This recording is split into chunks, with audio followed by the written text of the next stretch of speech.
Every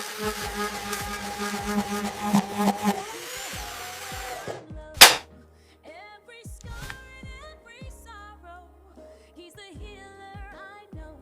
Oh, I believe.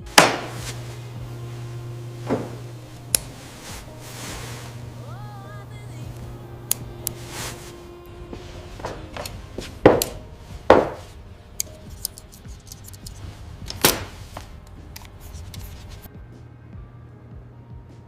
Hands lifted up as I call on your name. Carry me through every night and the rain. There's a peace overflowing inside my soul. Believing the promise I'm holding.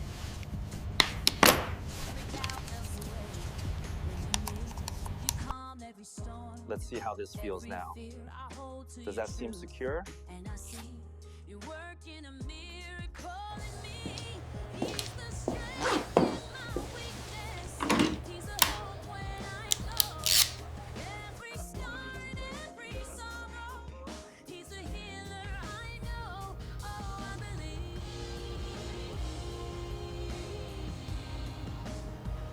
Oh, I believe.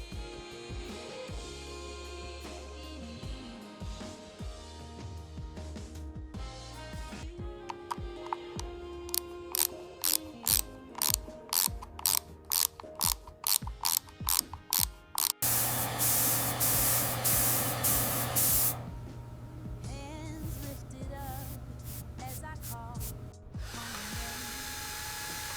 Carry me through every night and the rain. There's a peace overflowing inside my soul. Believing your promise I'm whole. Every doubt melts away when you're near. You calm every storm.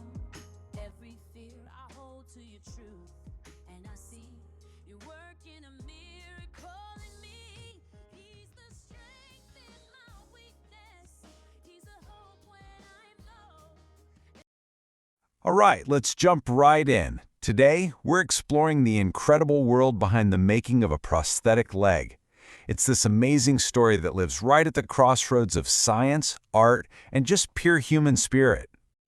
But look, before we get into the nuts and bolts of how these are made, let's talk about why it all matters so much. Because for thousands and thousands of people, these aren't just devices. They're not just medical equipment. They're a second chance. A second chance at moving freely, at being independent, at living with dignity. That's the real story here. So yeah, that second chance. It's so important to remember that behind every single prosthetic, there's a person and there's a story. A life that got turned completely upside down by an accident, an illness, or maybe even the tragedies of war. And you know, this isn't some rare thing we're talking about. Every single year, thousands of people all across the globe are faced with limb loss. It's a reality for so many, which makes the work we're about to see, well, it makes it profoundly important. Okay, so where does a journey like this even begin? Let's step inside a really unique kind of place. It's a workshop where the lines between art and engineering just completely blur.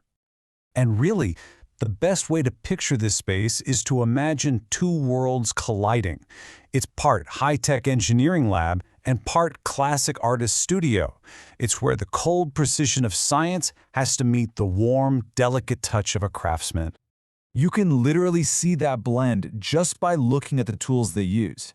I mean, on one side, you've got this super advanced gear like carbon fiber sheets and these crazy 3D laser scanners. But right next to all of that, you'll find plaster molds and little pots of silicone pigments, things you'd expect to find in a sculptor studio. It's that exact combination that makes the magic happen. So how does it all start? Well, it begins with creating a blueprint for the human body. And this is the single most critical thing to understand. It's all about customization. There is no one-size-fits-all. Every prosthetic has to be a perfect, one-of-a-kind fit for one person. Now, to get that perfect fit, prosthetists basically have two ways of doing it. You've got the traditional method, which is very hands-on. They literally wrap the limb in plaster to create a physical mold. But more and more, workshops are using modern 3D laser scanners to create a ridiculously accurate digital model. Either way, the goal is the same: capture every single unique curve and contour. So that whole first phase really boils down to 3 key steps. It all kicks off with that precise measurement we just talked about. From that, they create a positive model or mold. And that leads directly to the third and honestly the most crucial step of all: crafting the socket. And you really can't say this enough. The socket is everything. It is truly the heart of the prosthetic. Just think about what it has to do. It has to be strong enough to support a person's entire body weight, but at the same time, it has to be gentle enough and comfortable enough to be worn all day without causing any pain. It's an incredible piece of biomechanical engineering. All right, so once the design is set, what do they actually build this thing out of? This is the part of the process where we go from a high-tech carbon fiber core to something that looks and feels like human skin. The materials they use are just incredible.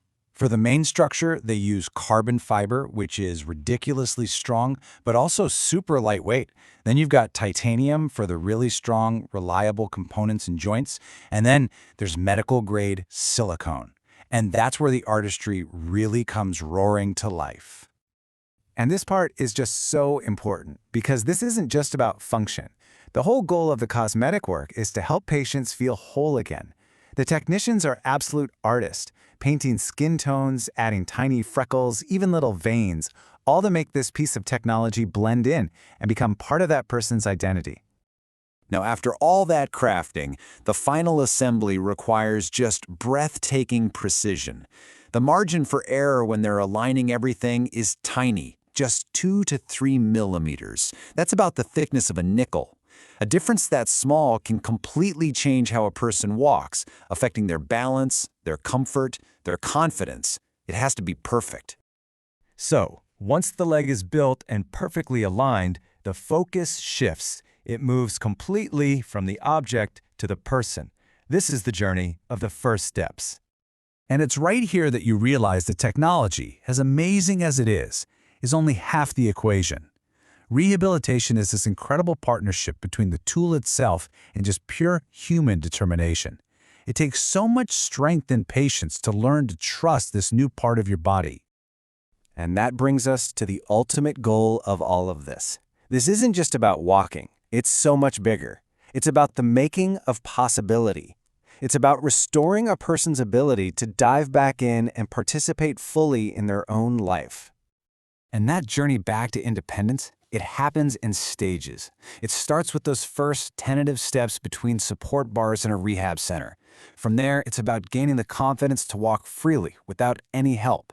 And finally, it's about returning to life, climbing stairs, riding a bike, maybe even playing sports again. And every single one of those stages is a huge victory. And this is where that transformation really becomes complete. A prosthetic stops being just an object that a person wears. Over time, for so many, it truly becomes an integrated part of their body and a core part of their identity. You know, it leaves us with a pretty fascinating question to think about. After seeing this incredible blend of technology and art and human will, you have to wonder, when does a tool stop being just a tool and actually become a part of who we are?